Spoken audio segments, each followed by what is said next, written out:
You think you know what it means to fall, to fail, to be cast aside, misunderstood, labeled as the villain in someone else's story. You think you've hit rock bottom, that the weight of your mistakes has buried you so deep that sunlight is just a cruel memory. Let me tell you something. You haven't even scratched the surface of what it means to rise from nothing. I spent years in the shadows, years wearing masks so convincing that even I forgot who I was beneath them. I played the role of the traitor, the coward, the bitter man consumed by his own darkness. And perhaps I was all those things. But here's what they never tell you about falling. It's not the descent that defines you. It's what you do when you're lying face down in the rubble of your own life. When everyone has written you off. When the easiest thing in the world would be to stay down and let the dirt cover you completely. The greatest comeback isn't about redemption in the eyes of others. It's not about applause or recognition or having your name cleared in the history books. No, the greatest comeback is the one no one sees coming because you've been written off so completely that your resurrection feels like watching a ghost walk through walls. It's about transforming your deepest wounds into your most devastating weapons. It's about using the very thing that broke you as the foundation for something unshakable. You want to know how to make the biggest comeback of your life. Then understand this. You're not here to recover what you lost. You're here to become someone entirely new, forged in fires so hot that your old self would have disintegrated. And trust me, I know something about impossible transformations. After all, the boy who loved a girl with green eyes became the man who protected her son, while everyone believed he was the enemy. That's not redemption. That's revolution. So, if you're ready to stop mourning who you were and start building who you're meant to become, then pay attention. Because the comeback isn't just possible, it's inevitable. But only if you're willing to do what most people won't. Everyone wants to tell you to focus on the light, to think positive, to leave your past behind like it's some coat you can simply shrug off and forget in a closet. What utter nonsense. Your darkness isn't your enemy. It's your most honest teacher. And until you stop running from it, until you stop pretending it doesn't exist, you'll never have the power to transform it into something extraordinary. I didn't become valuable because I ignored my bitterness, my jealousy, my rage at a world that seemed determined to punish me for simply existing. I became valuable because I learned to weaponize it, to channel it, to let it sharpen me instead of consume me. You see, the difference between someone who drowns in their darkness and someone who rises from it isn't the absence of pain. It's the willingness to sit in that pain long enough to understand what it's trying to teach you. Your failures, they're not proof that you're broken. They're a map. Every mistake you've made, every time you've been rejected, every moment you felt like you weren't enough. Those are breadcrumbs leading you toward the person you're supposed to become. But most people never follow that trail because it requires going back into the very moments they've spent years trying to forget. It requires looking at your worst self without flinching, without making excuses, without softening the edges of your own culpability. Here's what I learned in the depths of my own private hell. The parts of yourself you're most ashamed of contain the seeds of your greatest strengths. My obsession became precision. My isolation became strategic thinking. My pain became empathy for those who suffered in silence. But this transformation didn't happen because I wished it so, or because I repeated affirmations in a mirror. It happened because I stopped apologizing for my darkness and started asking it better questions. What is this teaching me? What would I need to become to never feel this powerless again? What skills must I develop? What knowledge must I acquire? What version of myself must I forge to ensure that I am never again at the mercy of circumstances or other people's cruelty? The comeback doesn't begin when you feel ready. It begins when you're still bleeding, still broken, still convinced that you're beyond saving. It begins the moment you decide that your pain will serve a purpose, that your fall will have meaning, that every scar on your soul will become evidence of a battle you refused to surrender in. Most people want transformation without discomfort. They want the phoenix rising without the fire. But you don't get to skip the burning. You have to let the flames consume everything that was weak, everything that was false, everything that kept you small and safe and acceptable. And yes, it will hurt more than you think you can bear. I never said this would be pleasant.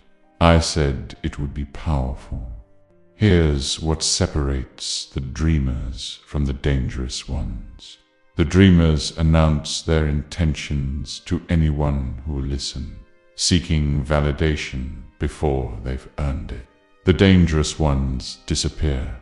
They go quiet. They let the world forget about them while they're busy becoming unrecognizable. When I decided who I truly needed to be, I didn't send out proclamations. I didn't update my status or seek counsel from those who'd already decided what I was capable of. I simply vanished into my work, into my purpose, into the meticulous construction of a self that would serve something greater than my own comfort.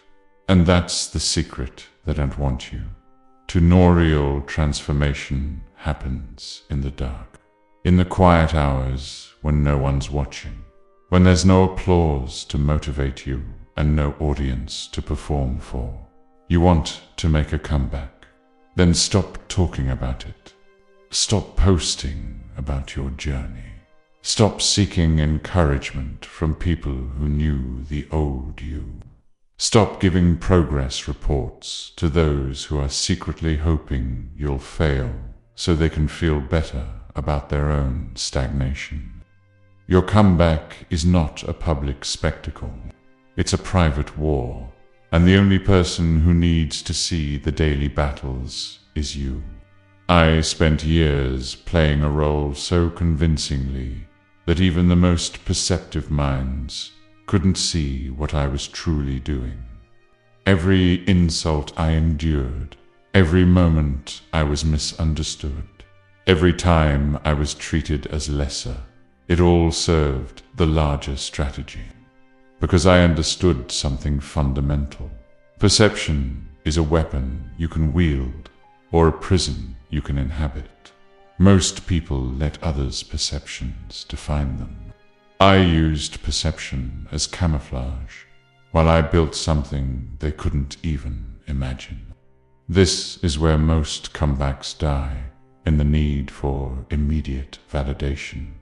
You want people to notice you're changing. You want credit for the effort, recognition for the small wins, acknowledgement that you're not who you used to be. But that hunger for external validation will sabotage everything.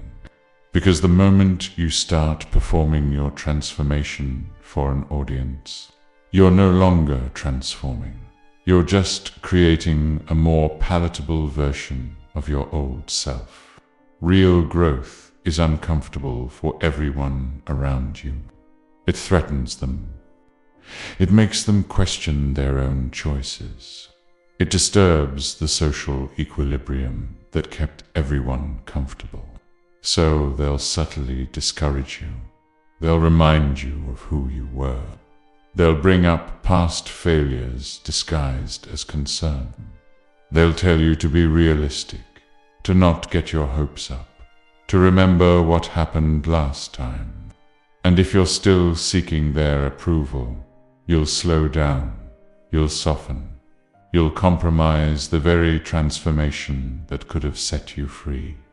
I learned to measure my progress not by how people responded to me, but by how capable I was becoming in areas that mattered. Could I brew potions others considered impossible?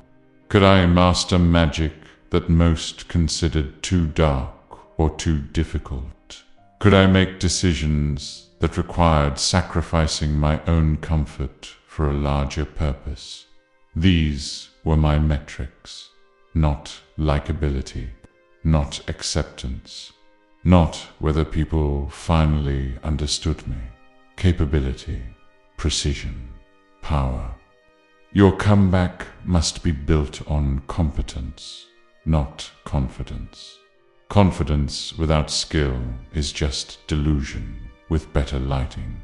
But competence, real, undeniable, impossible to ignore competence.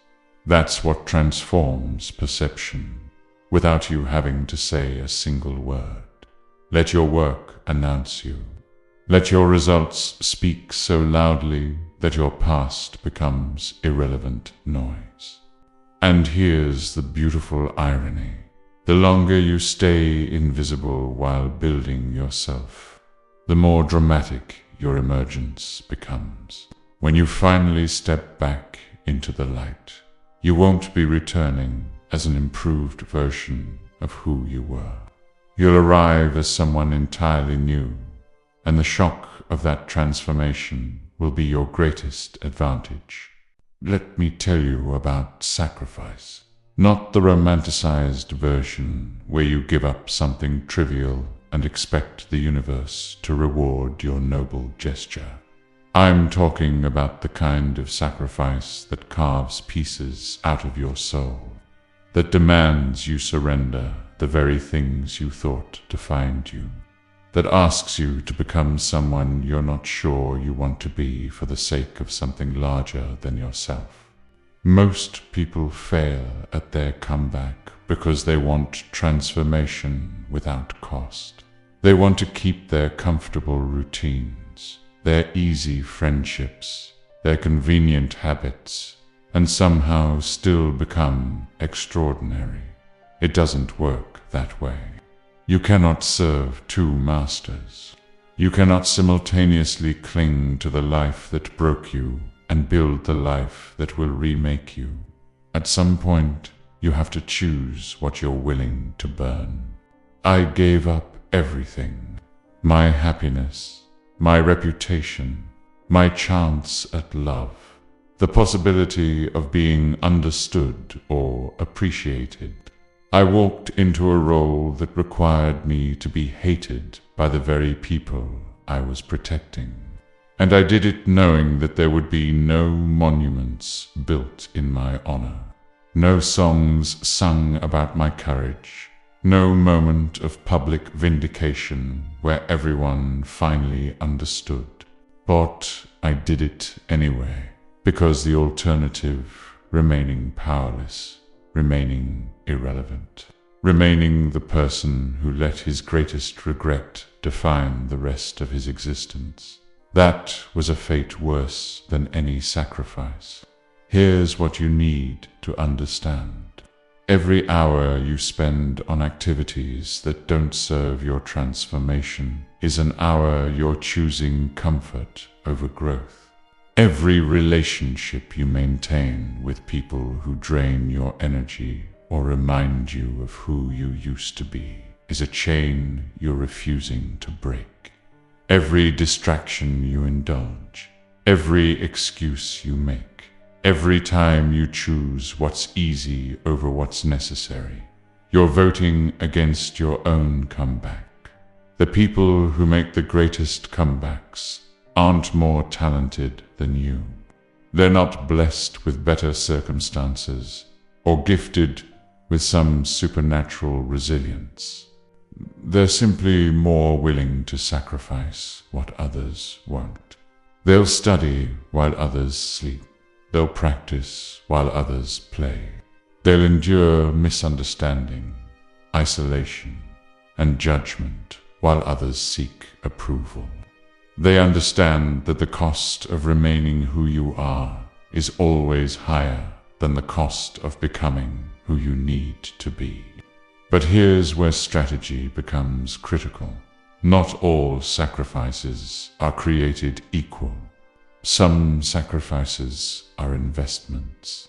Others are just losses dressed up as nobility.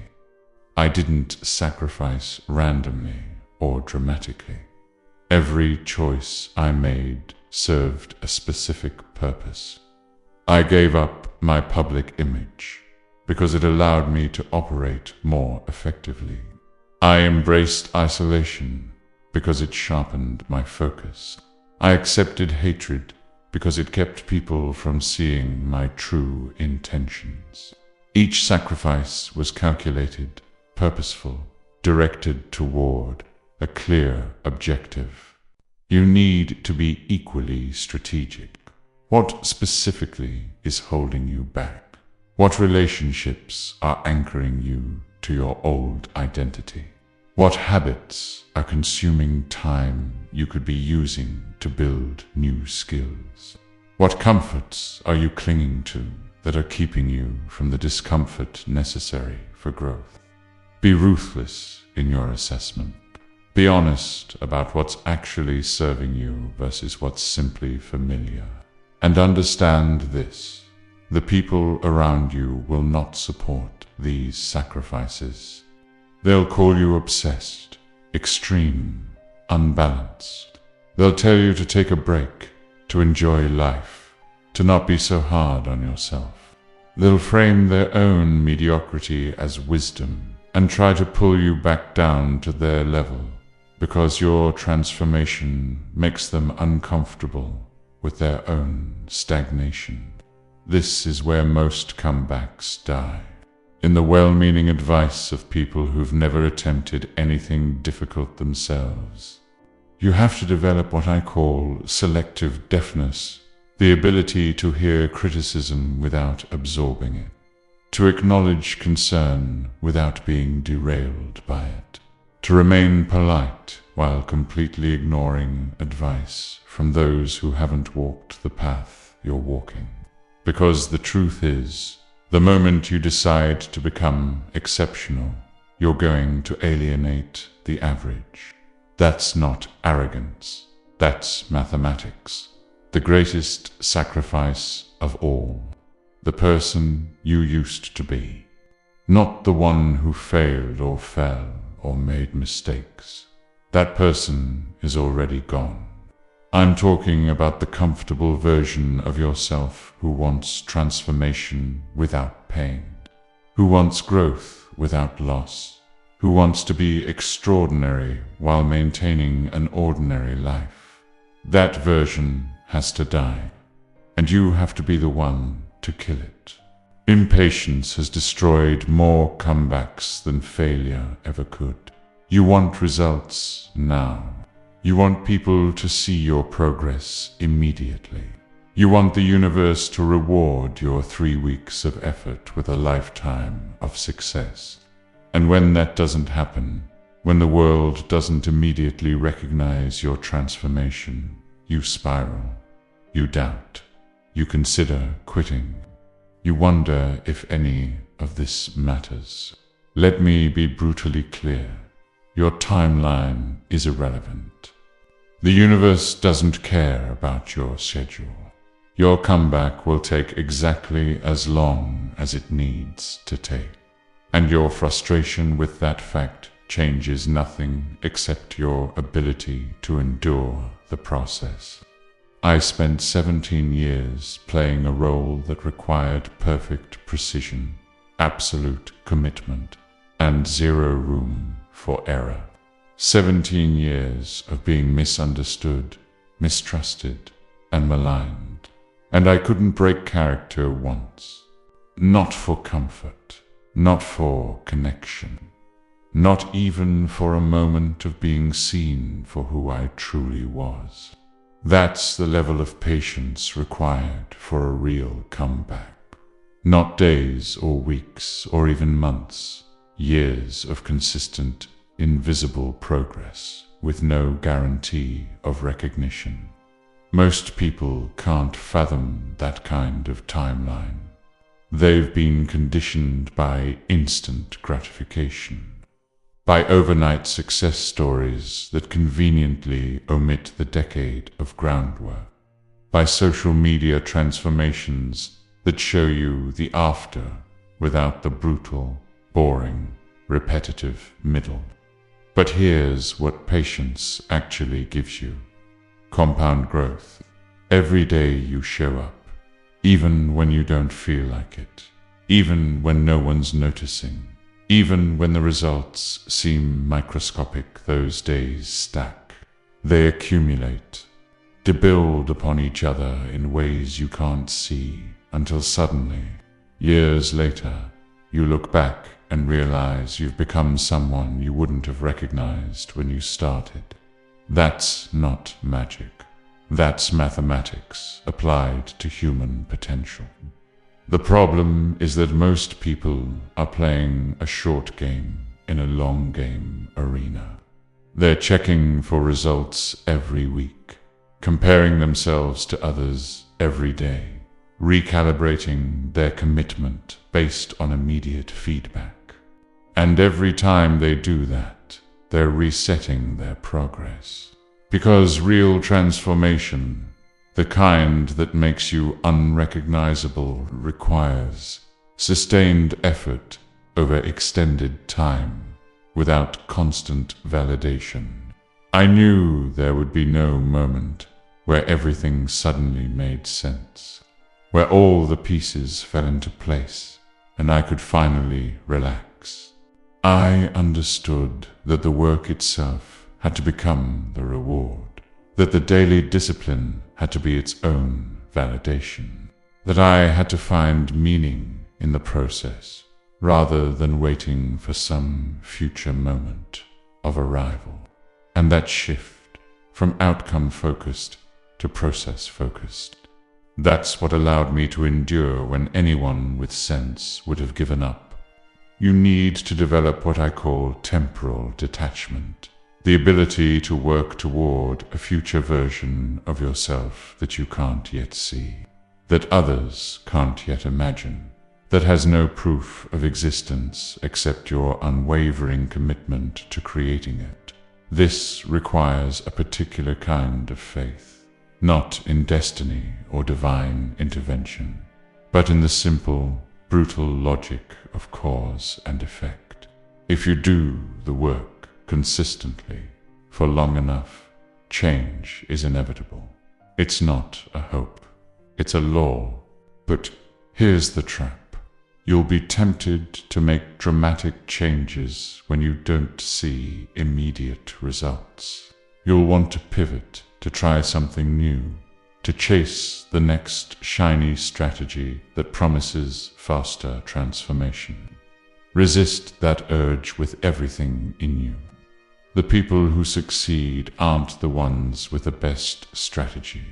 They're the ones who stick with a decent strategy long enough to see it through. Consistency over time beats perfection in the moment, every single time. And yes, there will be moments when you question everything, when you wonder if you're delusional, if you're wasting your time, if you should just accept that maybe you're not meant for the comeback you're attempting. Those moments are tests. They're the universe's way of asking how badly you want this, how serious you are, how deep your commitment runs. Most people fail these tests because they mistake temporary doubt for permanent truth. They let a bad week convince them that years of effort have been meaningless. I had those moments. Nights when I questioned whether any of it mattered, whether my sacrifice was worth it, whether I was simply a fool playing a role in someone else's story. But I didn't need to feel certain. I just needed to keep moving. Because here's what patience teaches you. Feelings are irrelevant. Your emotions about the process don't change what the process requires. You can doubt and still show up. You can be uncertain and still do the work. You can feel like it's hopeless and still take the next step. The comeback isn't about feeling ready or confident or sure. It's about being willing to be uncomfortable for longer than everyone else. It's about embracing the boring middle where nothing seems to change, where progress is invisible, where the only thing keeping you going is the person you promised yourself you'd become. So stop checking the scoreboard. Stop measuring your progress against others. Stop looking for signs that it's working. Just work. Day after day, week after week, month after month, year after year, if that's what it takes. Because time passes anyway. The question isn't whether you'll have to wait. The question is who you'll be when the waiting is over. Effort without direction is just exhaustion wearing a disguise. I see it everywhere. People working themselves into the ground, proud of their hustle, their grind, their relentless activity. And yet they're no closer to their comeback than they were months ago, because they've confused motion with progress, busyness with effectiveness, sweat with strategy. Let me tell you something about precision. A single, perfectly executed action will always outperform 1,000 scattered efforts. When I brewed a potion, every ingredient mattered. Every temperature adjustment, every timing calculation, every subtle variation in technique, it all contributed to the outcome. One careless moment, one imprecise measurement, and months of work could become worthless. That's the level of intentionality your comeback requires. Most people are throwing ingredients into a cauldron and hoping for magic.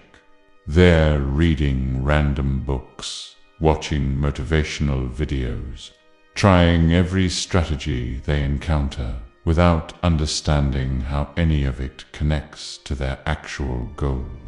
They're collecting information instead of applying knowledge. They're busy, certainly, tired, absolutely, but moving closer to transformation, not even remotely. Here's what changed everything for me. I stopped asking, "What should I do?"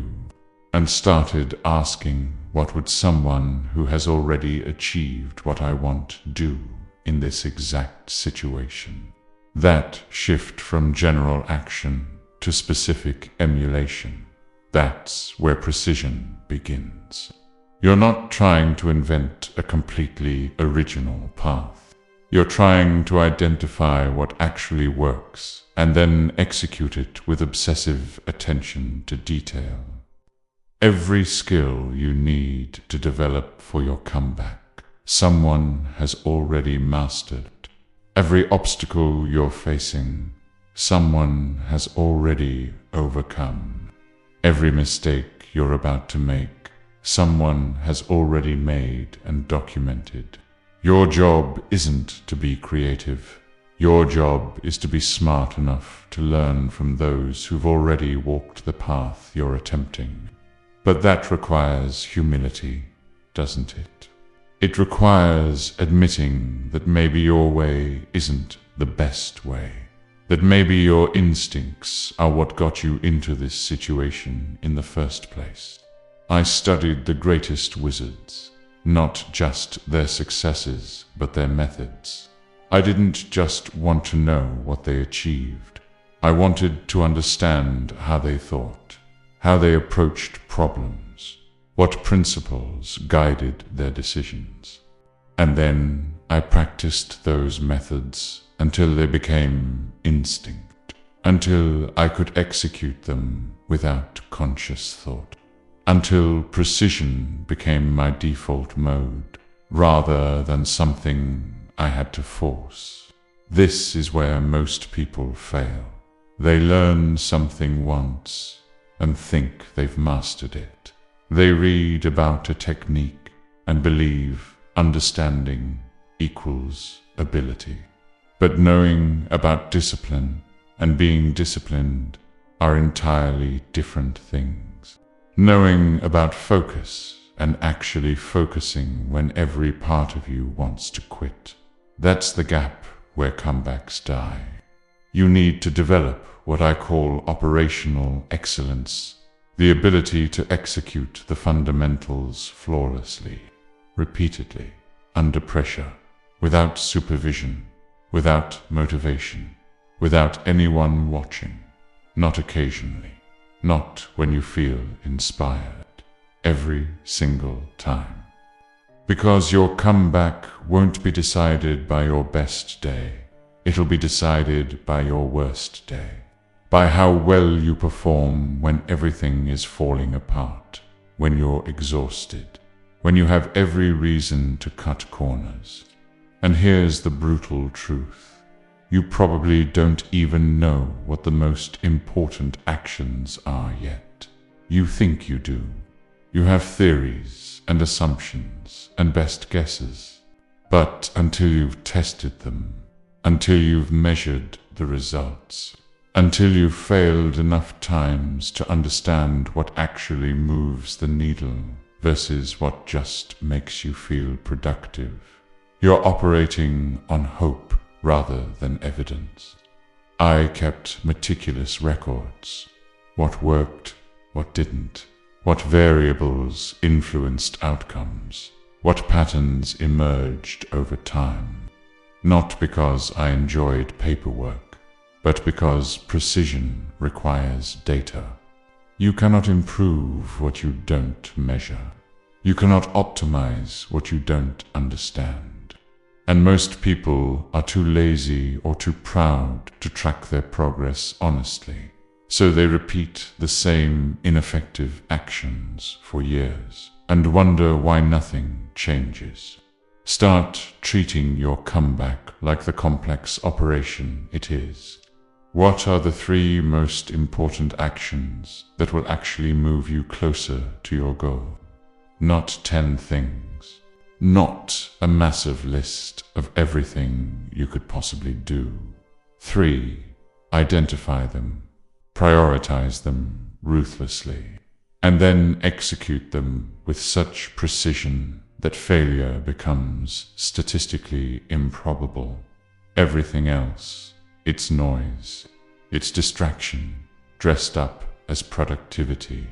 It's you avoiding the hard, simple, boring work that actually matters by doing easier work that feels important. And every day you spend on low-leverage activities is a day you're choosing comfort over transformation. The comeback doesn't reward the hardest worker. It rewards the most precise one. The person who can look at 100 possible actions and identify the 3 that matter. The person who can execute those 3 actions flawlessly while everyone else is scattered across a dozen mediocre efforts. The person who understands that discipline isn't about doing more. It's about doing what matters perfectly every single time. So stop celebrating effort. Stop being proud of how busy you are. Start measuring results. Start asking whether what you're doing is actually working or just making you tired. Because exhaustion isn't progress. Precision is. Here's the part no one tells you about comebacks. You don't get to keep being who you were. Not the broken version, certainly, but also not the comfortable version you were before everything fell apart. The person who got you into this situation, their beliefs, their habits, their way of seeing the world, that person has to be dismantled completely. And most people can't stomach that level of self-destruction.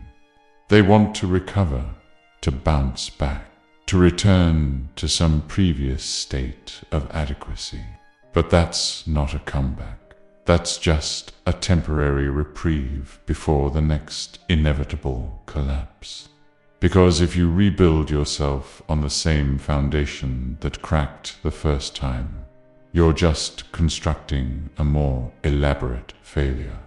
I didn't want to recover the boy I was before everything went wrong. That boy was weak, naive, controlled by emotions he didn't understand and couldn't manage. That boy had to die so someone more useful could emerge. Identity reconstruction is the most uncomfortable part of transformation, because it requires you to question everything you thought was true about yourself. Your strengths might actually be weaknesses you've rationalized. Your core beliefs might be limitations you've disguised as principles. The stories you tell yourself about who you are and what you're capable of, most of them are lies you inherited from people who never questioned them either. I had to confront the fact that my identity as the wounded, misunderstood victim was comfortable. It gave me excuses. It allowed me to be bitter without taking responsibility. It meant I could fail and blame circumstances rather than examining my own choices. And letting go of that identity, of the familiar pain that had become almost like a companion, that was harder than any physical sacrifice I made. You're probably doing the same thing right now, clinging to some version of yourself that's outlived its usefulness because the alternative, admitting you need to become someone completely different, is terrifying. Maybe you identify as someone who's been dealt a bad hand, someone who deserves sympathy, someone who's trying their best despite impossible odds. And maybe all of that is true, but is it useful? Is it moving you forward? Or is it just a comfortable prison you've decorated to look like authenticity? The comeback requires you to become someone you don't yet know. Someone with different standards, different tolerances, different ways of processing the world. This isn't about self-improvement. Improving implies you're making the current version better. This is about self-replacement, taking the raw materials of who you are and forging them into something unrecognizable. And here's where it gets truly difficult. You have to do this while maintaining enough stability to function. You're essentially rebuilding a ship while sailing it through a storm. You can't completely fall apart because you still have obligations, responsibilities, a life that continues whether you're transforming or not. So you're managing this delicate balance between dismantling your old self and constructing your new self without collapsing entirely in the process. I created distance from my old identity through ritual, small actions that symbolized the person I was becoming rather than the person I'd been. The way I carried myself, the precision of my speech, the standards I held for my own work. These weren't affectations. They were scaffolding for a new identity, external behaviors that would eventually reshape internal reality. Because here's the secret. You don't think your way into a new identity. You act your way into it. Most people try to believe themselves into transformation. They repeat affirmations, visualize success, try to convince themselves they're already the person they want to become. And when their actions don't match their aspirations, they feel like frauds. But that's the wrong sequence. You don't need to believe it first. You need to behave as if it's true consistently, until your brain has no choice but to update its understanding of who you are, based on the evidence of your own actions.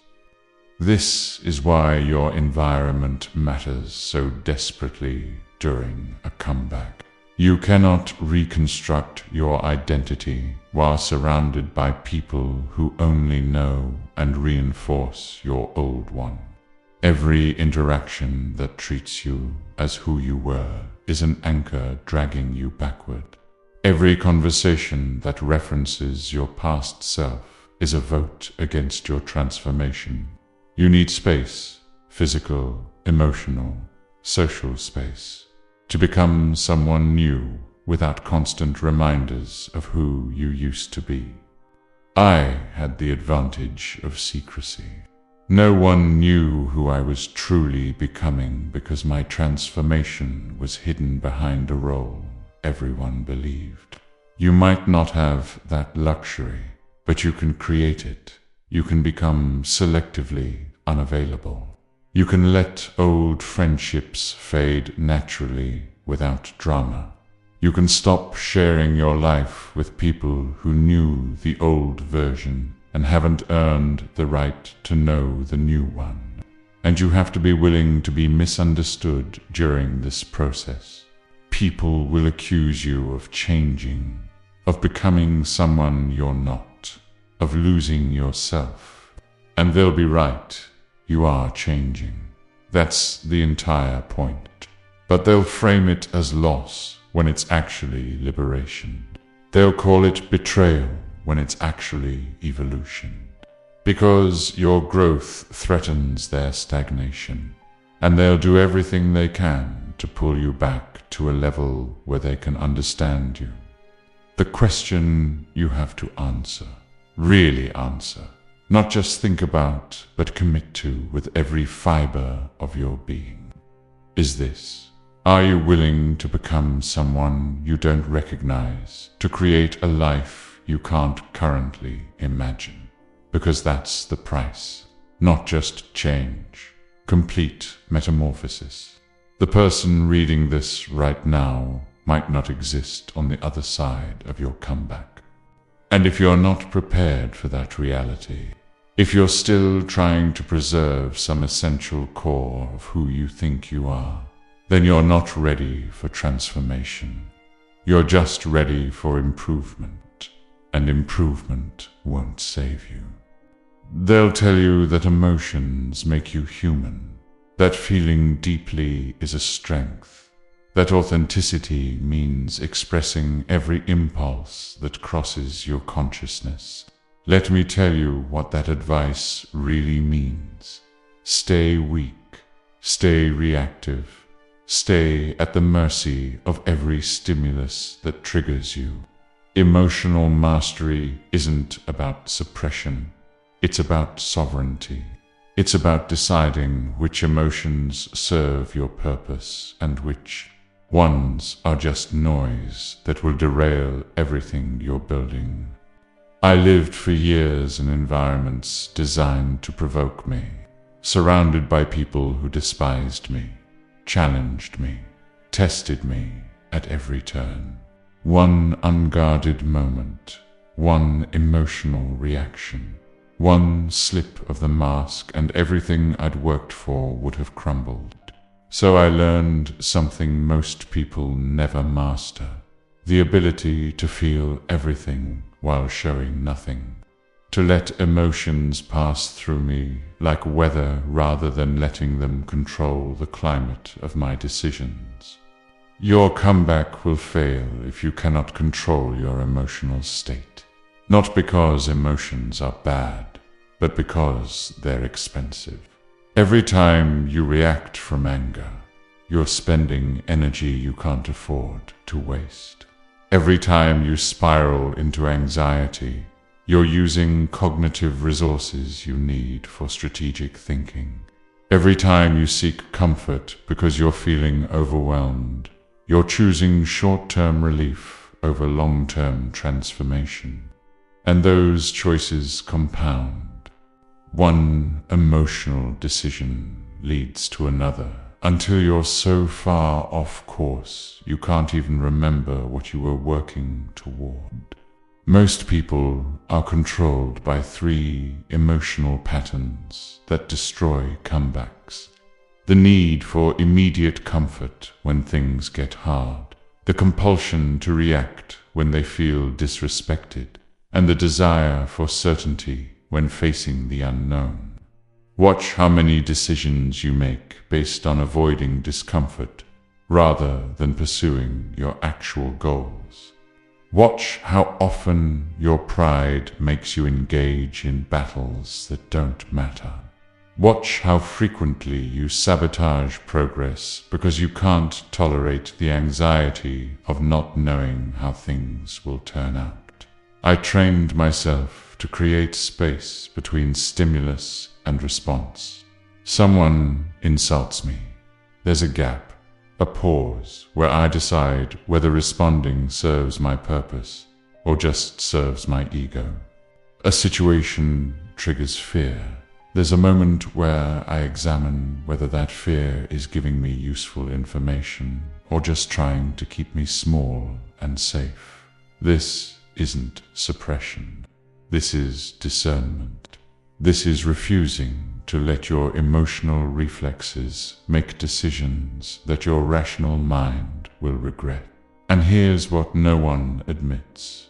Most emotional reactions are just habits.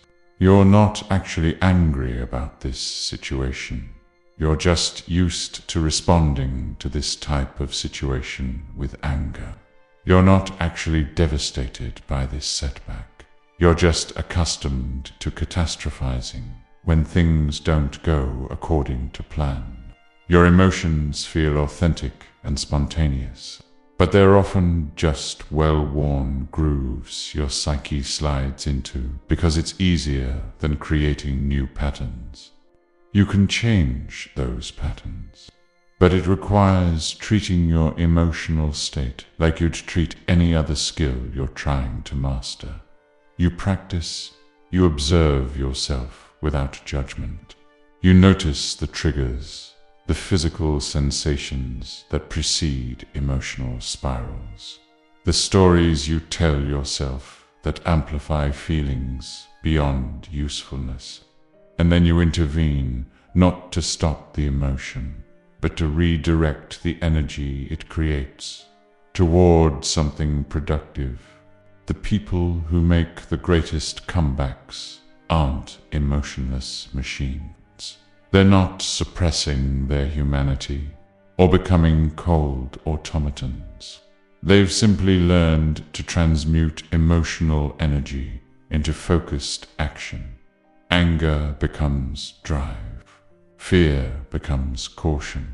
Sadness becomes depth of purpose. They're not fighting their emotions. They're using them as fuel while refusing to let them steer. But this requires brutal honesty about what you're actually feeling versus what you're telling yourself you're feeling. You're not passionate. You're defensive because someone challenged your identity. You're not anxious about success. You're terrified of actually trying because then you won't have excuses if you fail. You're not taking a mental health break. You're avoiding discomfort and dressing it up as self-care. I'm not suggesting you never rest or that you ignore genuine psychological needs. I'm saying that most people lie to themselves about their motivations, and those lies keep them trapped. I never had the luxury of emotional indulgence. Every feeling had to be examined for usefulness. Does this emotion give me information I need? Does it motivate action that serves my purpose? Or is it just my mind's way of avoiding something difficult? And if it's the latter, then it gets acknowledged and then dismissed, like a passing thought that doesn't deserve residence in my consciousness. This is the level of discipline your comeback requires. Not just control over your actions, but sovereignty over your internal state. Because the world will constantly try to knock you off balance with criticism, with setbacks, with unexpected obstacles. And if your emotional state determines your actions, then you're not in control of your comeback. Your circumstances are, your critics are, your fears are. The question isn't whether you'll feel doubt, anger, fear, or frustration during your transformation. You will. The question is whether those feelings will derail your progress or simply become data points you acknowledge before continuing forward. Because emotional mastery isn't about feeling less. It's about letting your feelings matter less when it comes to the decisions that actually determine your trajectory. So the next time something triggers you, the next time you feel that familiar rush of emotion that usually leads to reaction, pause. Ask yourself what responding from this emotional state will cost you. Ask yourself whether this feeling is giving you valuable information or just trying to protect you from necessary discomfort, and then decide consciously what to do next. Not based on how you feel, but based on who you're committed to becoming. That's not coldness, that's power. And it's the difference between people who attempt comebacks and people who complete them. You cannot save everyone. You cannot bring everyone with you. And the sooner you accept that brutal truth, the sooner you stop sabotaging your own transformation by trying to maintain relationships that were only ever designed for the version of you that failed. Here's what they don't tell you about loyalty. It's supposed to be reciprocal. It's supposed to be earned. It's supposed to serve both parties, not just drain one while the other takes and takes until there's nothing left, but somewhere along the way. You were taught that loyalty means staying committed to people, regardless of whether they're committed to your growth. You were told that real friends stick around no matter what, that family is forever, that abandoning relationships makes you cold or selfish or ungrateful. Let me correct that poisonous thinking. Loyalty to people who undermine your transformation isn't virtue. It's self-destruction with a noble name attached. Every relationship that drains more energy than it returns is a slow leak in the foundation you're trying to build. Every person who reminds you of your failures, who subtly discourages your ambitions, who makes you feel guilty for changing, they're not supporting your comeback. They're investing in your failure because your success makes them confront their own stagnation. I had to make choices that looked like betrayal from the outside, protecting people who hated me, peering to abandon those who might have once been allies, severing connections that felt important but ultimately served no purpose except nostalgia and sentiment. And yes, it was lonely. Yes, it felt wrong. Yes, there were moments I questioned whether I'd sacrificed too much. But here's what I learned. You can be sentimental or you can be successful. Very rarely can you be both. The people in your life right now, evaluate them honestly, not based on history, not based on obligation, not based on who they used to be or who you wish they were. Based on this single question, is this person actively contributing to the transformation I'm attempting? Or are they a weight I'm carrying out of guilt? Because most of the relationships you're maintaining aren't neutral. They're either lifting you or dragging you. And the ones that feel neutral are usually just dragging you slowly enough that you haven't noticed yet. This doesn't mean you abandon everyone or become some isolated hermit who trusts no one. It means you become ruthlessly selective about where you invest your limited emotional energy. It means you understand that your comeback is too important to be derailed by people who see you as the supporting character in their story rather than the protagonist of your own. And here's the part that will make you uncomfortable. Some of the people you need to distance yourself from are good people, kind people, people who love you in their own way. But their way of loving you is keeping you small, keeping you safe, keeping you in a box where they can understand and predict you. They don't mean harm. They're just terrified of change. And your transformation feels like a threat to the relationship they've built with the old version of you. You'll recognize these people by how they respond to your growth. They'll say they're proud of you, but their energy will communicate discomfort. They'll support your dreams in theory, but find reasons to discourage specific actions. They'll celebrate small wins, but seem threatened by major progress. They're not malicious, they're just human. And their limitations are not your responsibility to manage while you're trying to rebuild your entire existence. I protected one person, one with absolute commitment. Not because of obligation or history, or because he deserved it based on his behavior toward me, but because protecting him served a purpose larger than my own comfort, larger than fairness, larger than what anyone else could understand. That's strategic loyalty. That's purpose-driven commitment. Everything else was expendable because it had to be. You need to identify your non-negotiables. Who or what are you protecting with your transformation?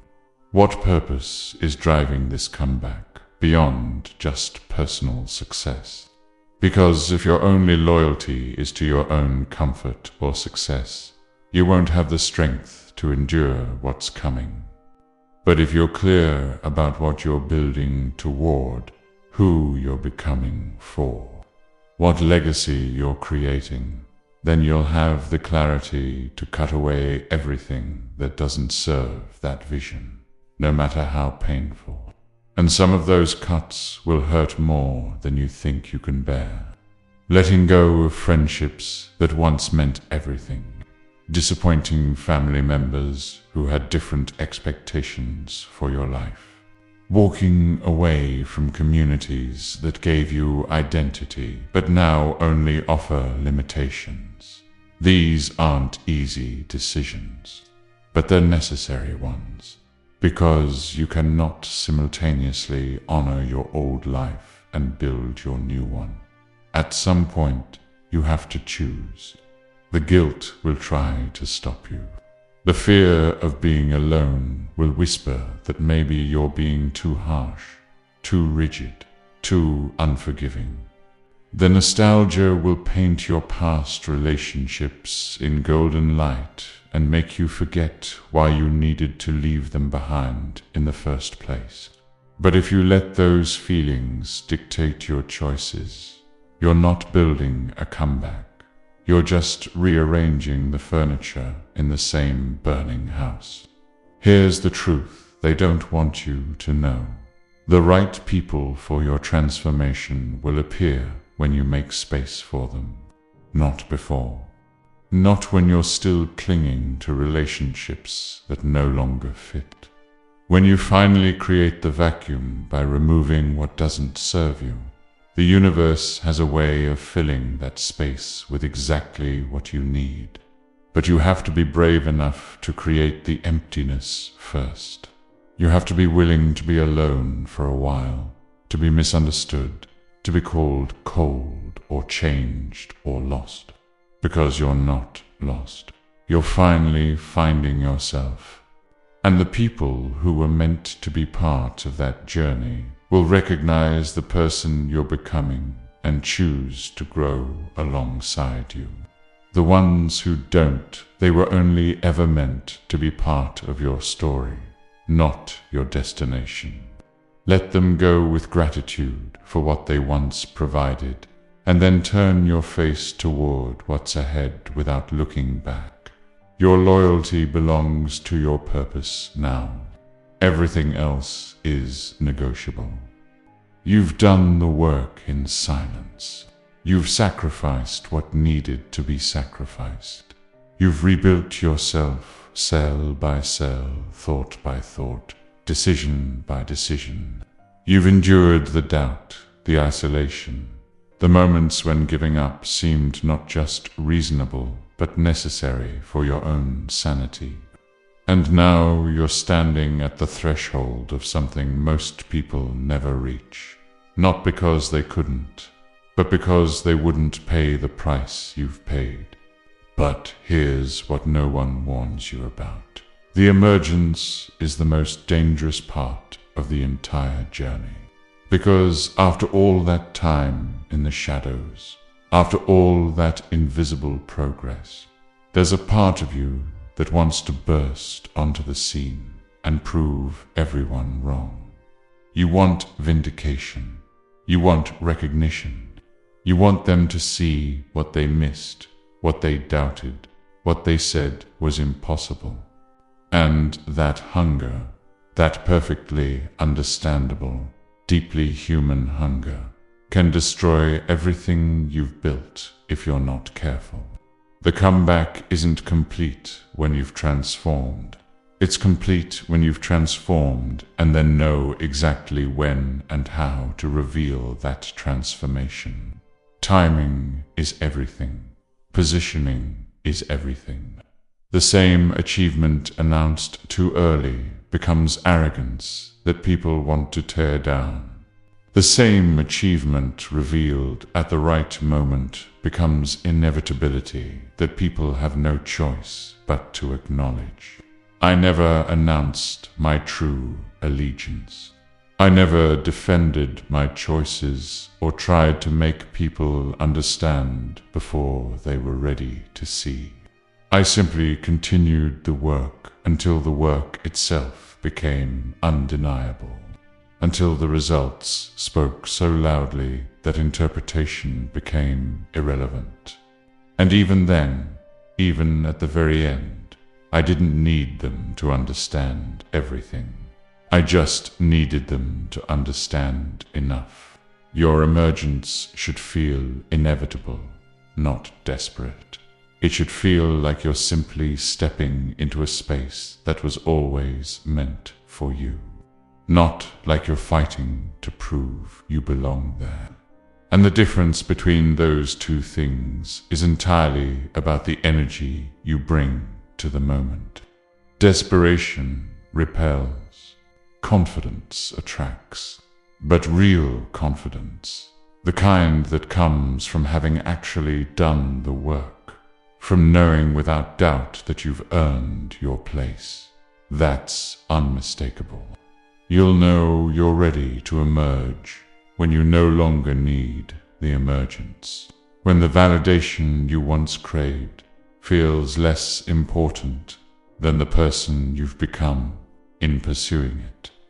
When you're so secure in your transformation that whether people acknowledge it or not becomes almost irrelevant. That's the paradox.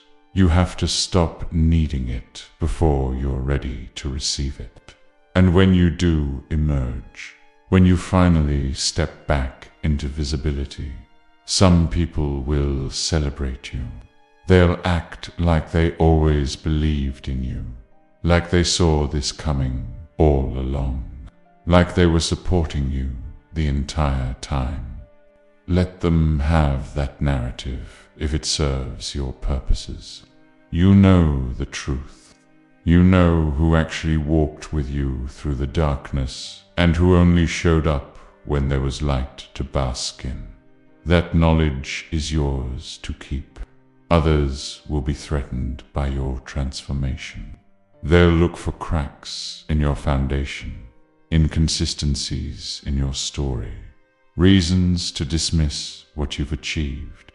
They'll remind you of your failures, question your methods, imply that you got lucky or that you're not really that different from who you were.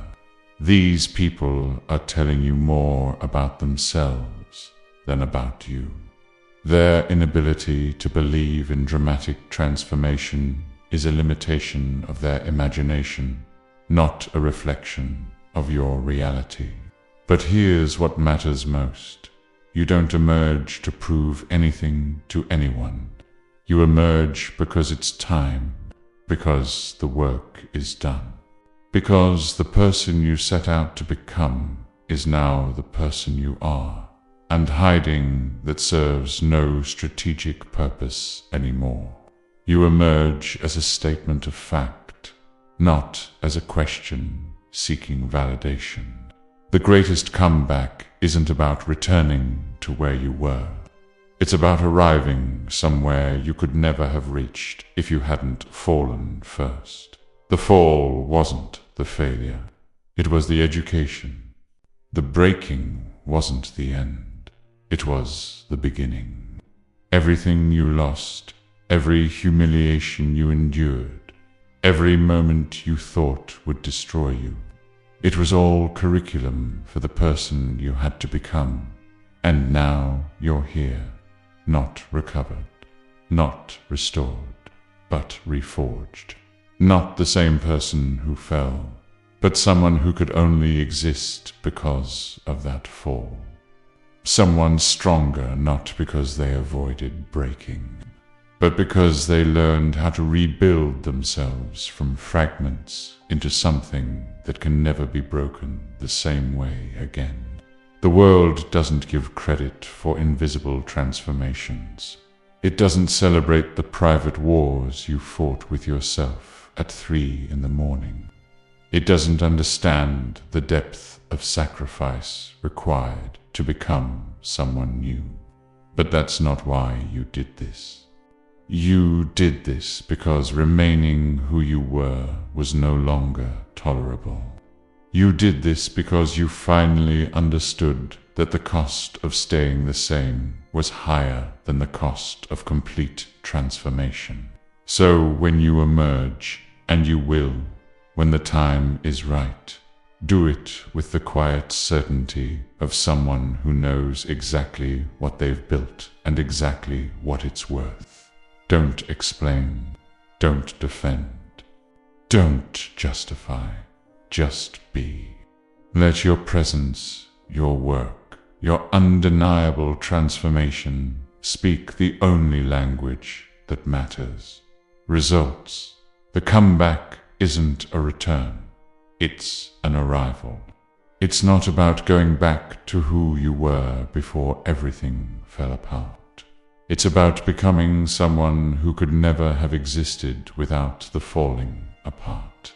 It's about taking every broken piece of your former self and arranging them into something so unexpected, so powerful, so precisely designed for the life you're meant to live, that your past becomes irrelevant. Noise compared to the thunder of your presence. You're not the person who failed anymore. You're not even the person who survived. You're the person who used destruction as raw material and built something no one saw coming. And that is the only comeback that matters. Not the one everyone expected, the one no one could imagine. So stop waiting for permission. Stop looking for signs. Stop asking if you're ready. You've been ready since the moment you decided that your fall would have meaning, that your pain would have purpose, that your transformation would be so complete that your past self would be unrecognizable in your shadow. The comeback is complete. Now step forward and let them see what you've become. What will you do with a second chance that most people never get? Not because they can't have it, but because they're too afraid to claim it.